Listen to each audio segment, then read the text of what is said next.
Hello, bonjour. Thank you everyone for being here.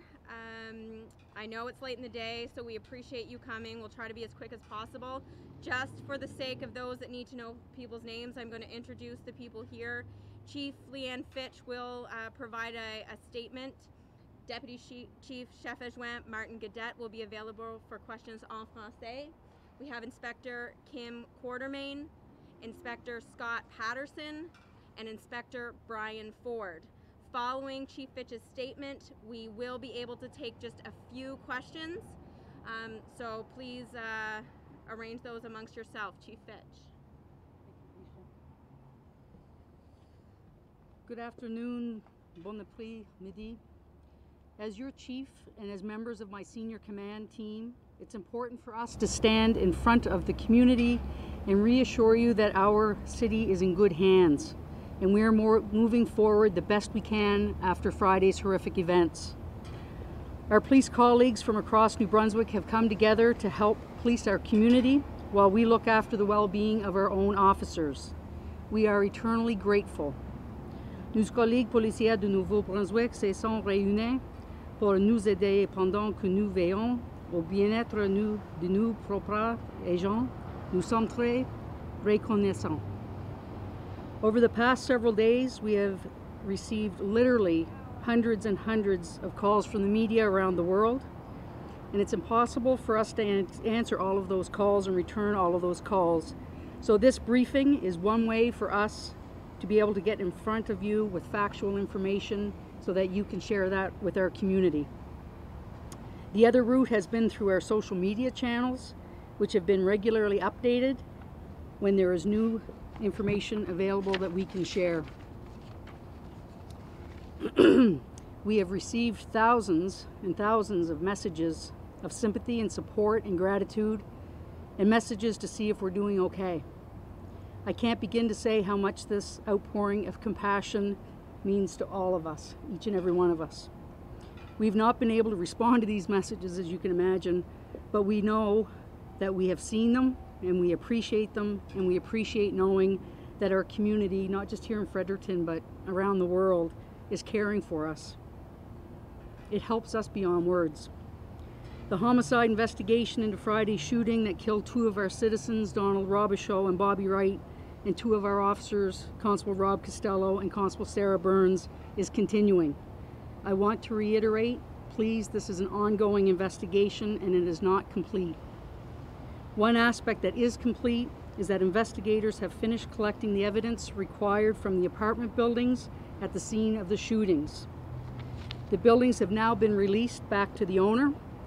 Tenants should be aware that during the police response to the shootings, there was damage done to the interior of the apartment buildings. Tenants who were displaced should contact the landlord directly for instructions on when and how they are able to move back in the event repairs are required first. Although police only conducted searches of areas believed to be affected during the shooting, if any tenant notices anything out of place or out of the ordinary within their building or their apartment unit, they should call the police immediately. There are a few questions we've received from media, and I want to answer them with you here today. We've had questions about the gun used in the shooting. The long gun we believe that was used in this event is commonly available for purchase. In other words, it wasn't restricted or prohibited. Other information is part of the evidence gathered and cannot be divulged at this time. We've also been asked about body-worn videos. I can confirm that one of our officers was wearing a body-worn video at the time of the call. There was a body cam video, and that is part of the evidence that our investigators are looking at. I cannot get into the specifics at this time because it's related to the ongoing investigation. Most other questions we've received deal with rumors and speculation, and I understand that there is a desire to find out what happened. We all want to know that. The police investigation is very much active and is focused on finding facts. We cannot and we will not speculate, as we could jeopardize the integrity of the investigation. We must deal with established facts and evidence. Information will be released, but you have to understand that some of that will only be released through the court process. There is one man in custody, and he's been charged with 4 counts of first-degree murder. As you know, the court date is set for later this month, and I'll now take your questions. Chief, first-degree murder with civilians generally means premeditated. What evidence do you have that it's premeditated? I'm not able to comment on that at this time, Jacques. It's related to the ongoing investigation. One of the individuals had a connection with the Bacchus motorcycle club. Have you ruled that out as any connection, or is that looked at as any mitigating factor? We're aware of that information that has been shared publicly as well. At this time, we're just working through the investigative process. Again, we're not going to speculate on any connection or motives there. Monsieur Godet, peut-être quelques mots en français sur l'enquête qui est en cours. Qu'est-ce qu'on sait des motivations du tireur? Parlez-nous aussi un peu de ce que la chef Fitch disait au niveau de l'arme et la caméra que l'une des policières portait ou un des policiers portait. Ça fait l'arme qui est utilisée est une arme qui est disponible ici au Canada. Le tireur avait une licence ou un permis. Par rapport à la caméra corporelle, un de nos membres avait une caméra corporelle sur lui lors de la fusillade. Parlez-nous un peu des progrès de l'enquête, où on en est, les faits exactement. Ça fait la GRC continue l'enquête, nous partage les faits et nous on les partage ici avec vous. Ça fait que les personnes qui habitent dans les appartements retournent aujourd'hui. Il y a eu des dommages de fait aux appartements, évidemment. Ça fait lorsque les résidents retournent à leur appartement, s'ils voient d'autres dommages ou des choses de différentes, de nous appeler et d'appeler celui-là qui appartient à l'appartement. Les prochaines étapes pour la police?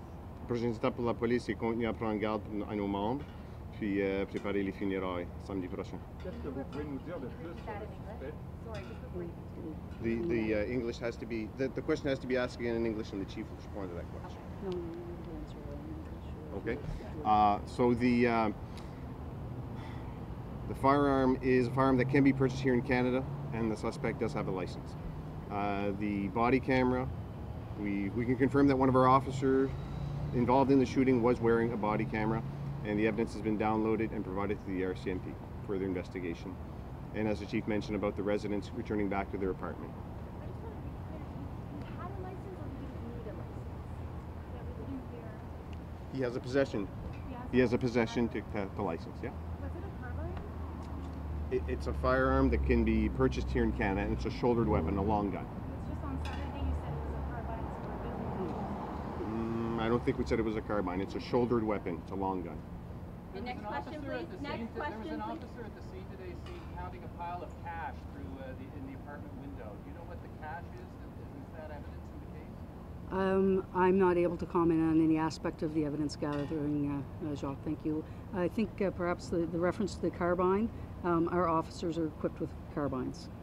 Our officers are equipped with carbines. And can you clarify about the body video? Was that one of the fallen officers? I'm not going to comment on that at this time, but I will confirm that there is body-worn video that was captured from police response to the call. Can you tell us about any protective gear that your officers may or may not? Thank you for the question. All of our officers are equipped with body armor. Will they be releasing a photo of the man charged? No, we will not. Can you confirm whether or not there was a link established, or have you ruled out that they did not know each other at all? We are still examining all investigative avenues. The RCMP, as you know, have the homicide investigation, and we're not at liberty to talk about specifics of that ongoing investigation. Okay, thank you very much. That is Thank all you. the questions we're taking for today. We will advise you when the next opportunity for a press conference is available. Thank you.